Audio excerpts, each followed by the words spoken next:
14절 말씀을 보면 예수님께서 나오사 큰 무리를 보시고 불쌍히 여기셨어요.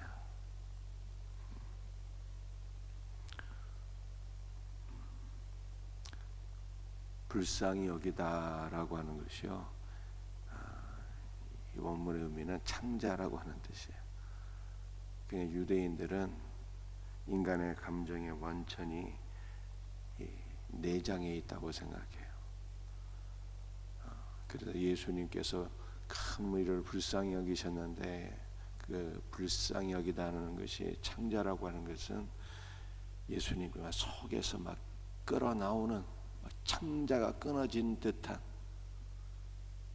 그 긍휼과 사랑으로서 큰 무리를 불쌍히 여기셨다라고 하는 그러한 의미가 되겠습니다. 그렇다면 예수님께서 큰 무리를 왜 불쌍히 여기셨을까요? 마태복음 14장 말씀을 보게 되면 우리 세례 요한의 순교에 대해서 말씀하고 있죠. 헤롯의 죄를 지적한 결과 자였던 세례 요한이 죽음으로 말미암아 이제 이스라엘 무리가 목자 없는 양같이 유리하고 방황하게 된 것을 인하여 우리 예수님께서 불쌍히 여기시고 긍휼히 여겨 주셨다, 이러한 말씀이 되겠습니다. 우리 예수님께서 유대인들을 긍휼히 여기셔서 그들의 첫 목자가 되어 주셨다라고 하는 것이 마태복음 14장의 말씀이에요. 여러분들, 목자는 어떠한 사람입니까? 이스라엘의 첫 목자 세례 요한이 죽음으로 예수님께서 이스라엘의 첫 목자가 되어 주시는 장면을 우리가 보게 되는데, 목자는 양을 먹이는 자잖아요. 그래서 예수님께서 큰 무리를 불쌍히 여기셨을 뿐만 아니라 이 큰 무리를 치료해 주시고 그들에게 양식을 먹이시는 장면이 이 오병이어의 바로 역사인 것입니다. 17절에 이렇게 말씀하고 있어요. 15절부터 읽어보겠습니다. 저녁이 되매 제자들이 나와 이르되 이것은 빈들이요 때도 이미 저물었으니 무리를 보내어 마을에 들어가 먹을 것을 사 먹게 하소서. 예수님께서 큰 무리를 보시고 불쌍히 여기시고 그들을 치료해 주시고 말씀을 전해 주셨는데 이미 날이 저무는 거예요. 그래서 제자들이 예수님께 말씀합니다. 예수님, 여기서 빈들이고 마을이 없으니 이 사람들을 마을로 돌려보내셔서 무엇을 사 먹게 하옵소서, 이렇게 얘기해서, 그랬더니 예수님께서 뭐라고 말씀하십니까? 이 무리가 마을로 갈 것이 없다, 너희가 먹을 것을 주라, 이렇게 하셨어요. 그러니까 이 제자들이 황당하겠죠. 예수님, 우리가 먹을 것이 어디 있습니까? 여기는 빈들인데요.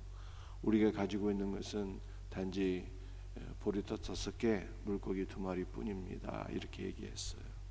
그랬더니 예수님께서 보리떡 5개와 물고기 2마리를 가지시고 축사하시고 떡을 떼어서 제자들에게 주게 하심에 5,000명이 먹어도 12강주리가 남았더라 라고 하는 것이 바로 오병이어의 역사예요. 여러분들, 이 오병이어에서 우리가 몇 가지를 좀 살펴볼 수 있기를 원합니다. 19절, 무리를 명하여 잔디 위에 앉히시고 떡 5개와 물고기 2마리를 가지사. 오병이어는 떡 5개, 물고기 2마리잖아요. 근데 떡이라고 하는 단어가 알토스라고 하는 단어인데, 구약 성경에 하늘문이 열려서 하나님께서 이스라엘 백성들을 먹이셨던 만나와 같은 단어예요. 그 만나라는 단어를 헬라어로 번역을 하게 되면은 알토스, 떡이라고 하는 단어와 똑같은 것입니다. 이것을 통해서 우리가 먼저 깨닫게 되는 것은 하늘문을 여시고 이스라엘 백성들에게 하늘의 양식 만나를 내려주신 분이 누구셨는가를 성경이 말씀하고 있어요.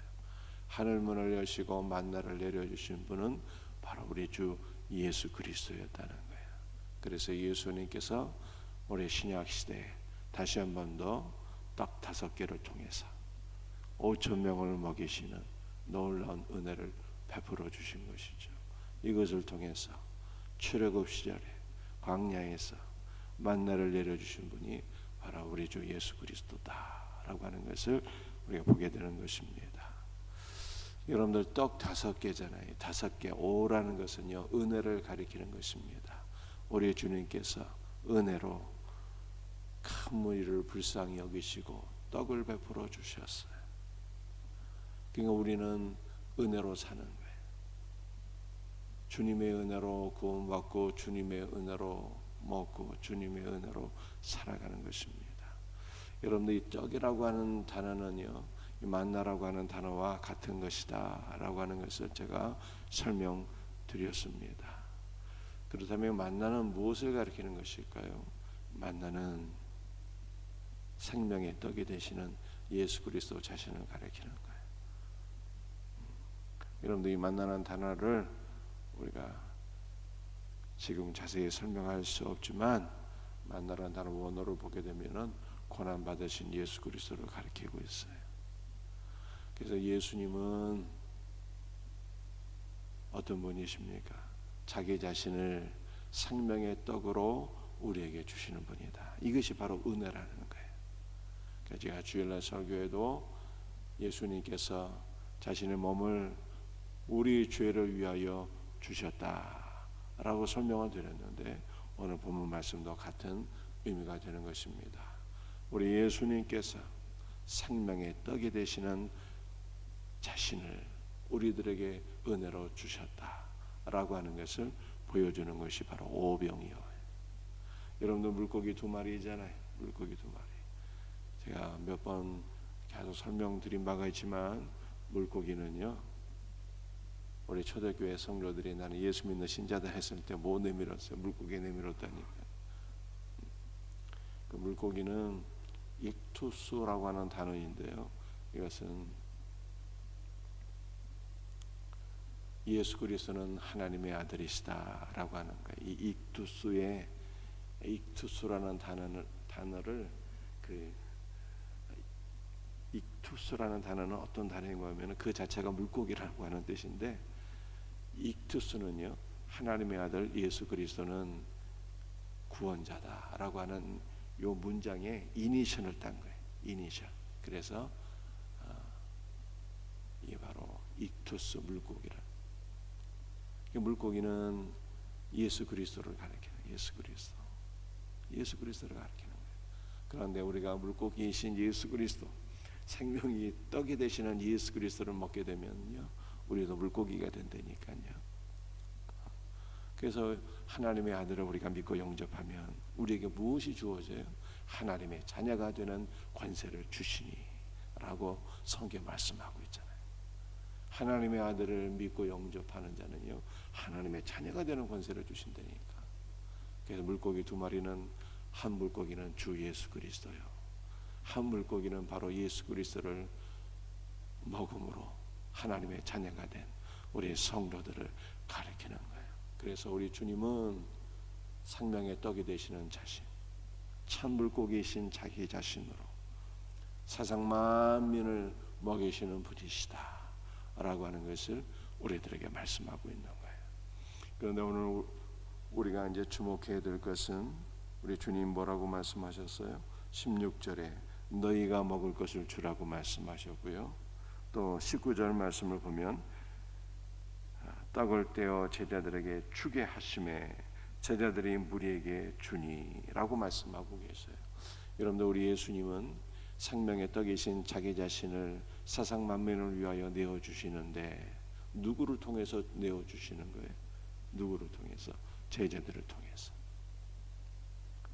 교회를 통해서. 참 물고기이신 예수 그리스도를 먹고 물고기가 된 우리 성도들을 통해서 우리 주님은 세상 만민을 먹이신다. 성경이 이렇게 말씀하고 있어요. 그러므로 우리는 어떠한 자가 되어야 하는 것입니까? 참 생명의 떡이신 예수 그리스도를 공급하는 자가 되어야 되는 거예요. 우리의 설교에도 주 예수 그리스도로 공급함이 있어야 되고, 우리의 모든 말에도 주 예수를 공급함이 있어야 되고, 여러분들 우리는 물질의 섬김 나눔을 통해서도 궁극적으로 주 예수를 공급함이 있어야 되고, 교회는 주 예수를 공급받고 주 예수를 공급하는 것이 바로 교회예요. 여러분들 믿습니까? 교회는 교회의 머리가 되시는 주 예수 그리스도를 통해서 생명의 떡이 되시는 주 예수를 공급받아 먹고, 생명의 떡이 되시는 주 예수를 공급받아 먹은 자는 생명의 떡이 되시는 주 예수를 공급하는 자가 되어야 돼요. 이것이 바로 교회의 사명인 것입니다. 사명 감당하는 생명샘교회 모든 성도들이 될 수 있기를 주 예수의 이름으로 축복합니다. 여러분들 우리는 생명의 떡이 되신 주 예수 그리스도를 어떻게 공급할 수가 있어요? 어떻게 공부할 수가 있습니까? 주라고 그랬잖아요. 주라고. 그러죠. 우리 주님께서 우리에게 주시는 은혜를 주면 되는 거예요. 먼저 물질도 나누어 주고, 사랑도 나누어 주고, 그리고 마음의 문이 열리게 되면 생명의 떡이 되신 주 예수 그리스도를 증거하는 거예요. 주면 되는 거예요. 주는 것이 전도입니다. 여러분들 또한 우리는 예수 그리스도를 어떻게 공급할 수가 있을까요? 23절 보시겠습니다. 무리를 보내신 후에 기도하러 따로 산에 올라가시니라.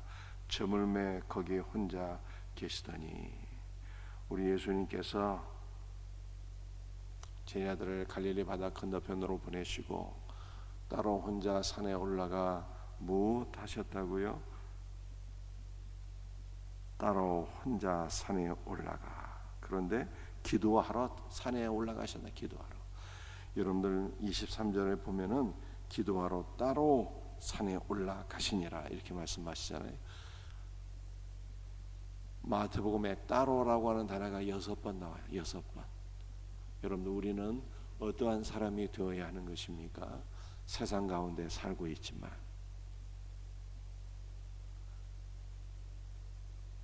세상 가운데 우리 직장 생활도 하고 가정에서 가족들과 함께 살고 있지만 우리는 따로 세상에서 벗어나서 따로 주님을 만나는 시간이 있어야 돼요. 달리 표현하면 이 세상 가운데 살고 있지만 세상에서 벗어나서 주님을 따로 만나는 시간이 있어야 되는 거예요. 기도하는 시간이 있어야 된다는 거예요. 기도하는 자가 예수 그리스도를 공급할 수가 있는 거예요.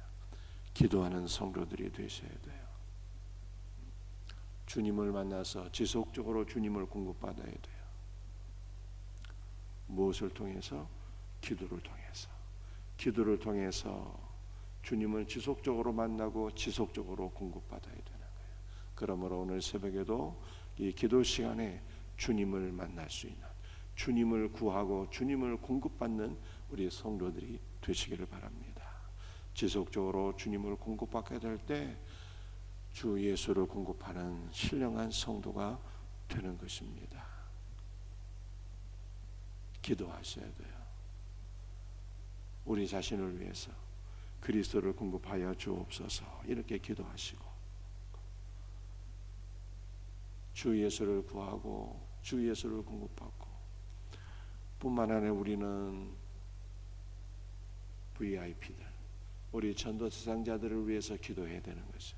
우리 가족을 위해서, 믿지 않는 이웃들을 위해서, 전도 대상자들을 위해서 기도할 때 하나님께서 우리를 통해서 생명의 양식 되신 예수 그리스도를 증거하게 하시고 영혼 구원의 역사가 일어나게 되는 거예요. 전도는 기도하고 주문되는 거예요. 그죠? 오늘 본문이 그렇게 말씀하고 있어요. 따로 기도하러 산에 올라가시니라.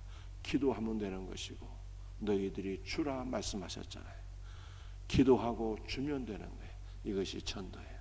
기도하고 줄 수 있는 우리 복된 성도들이 될 수 있기를 주 예수의 이름으로 축복합니다. 기도하시겠어요?